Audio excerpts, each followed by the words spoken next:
ఇంద్రకీలాద్రిపై భవానీ దీక్ష విరమణలు అత్యంత వైభవోపేతంగా జరుగుతున్నాయి. మూడవ రోజు ఇంద్రకీలాద్రిపై భవానీల రద్దీ కొనసాగుతుంది. నిన్న దుర్గమ్మను 60,000 మందికి పైగా భవానీలు దర్శించుకున్నారు. ఇవాళ శనివారం కావడంతో 1,00,000 మందికి పైగా భవానీలు తరలి వస్తారని అంచనా వేస్తున్నారు అధికారులు. మరోవైపు వీఐపీలు ఇంద్రకీలాద్రికి రావద్దని చెప్పినా పదే పదే వస్తున్నారని, ఇకపై దర్శనాలు కల్పించలేమని చెప్తున్నారు.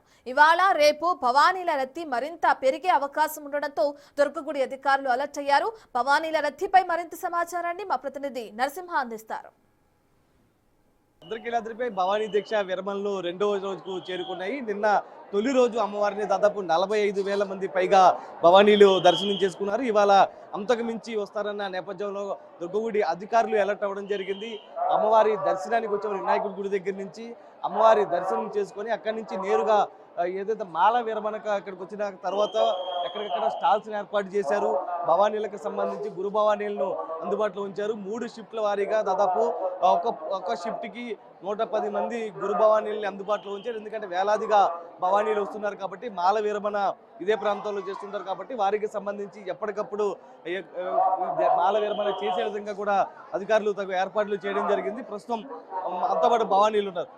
ఎక్కడి నుంచి వచ్చారు, ఏ విధమైన ఏర్పాట్లు ఎట్లా ఉన్నాయి? జై భవానీ, జై దుర్గా భవానీ. మేమైతే విజయనగరం నుంచి వచ్చాం భవానీలు. ఇక్కడైతే మొత్తం ఏర్పాట్లు అయితే చాలా బాగున్నాయి. సోషల్ మీడియాని అయితే నమ్మొద్దు, ఇన్స్టాగ్రామ్ని. మన మీడియాని చూడండి, అందరూ టీవీలో చూడండి, టీవీలో చూసి నమ్మిసి రండి. దర్శనం అయితే చాలా బాగా జరిగింది. శుక్రవారం చాలా బాగా జరిగింది. తల్లిని బాగా చూస్తాం.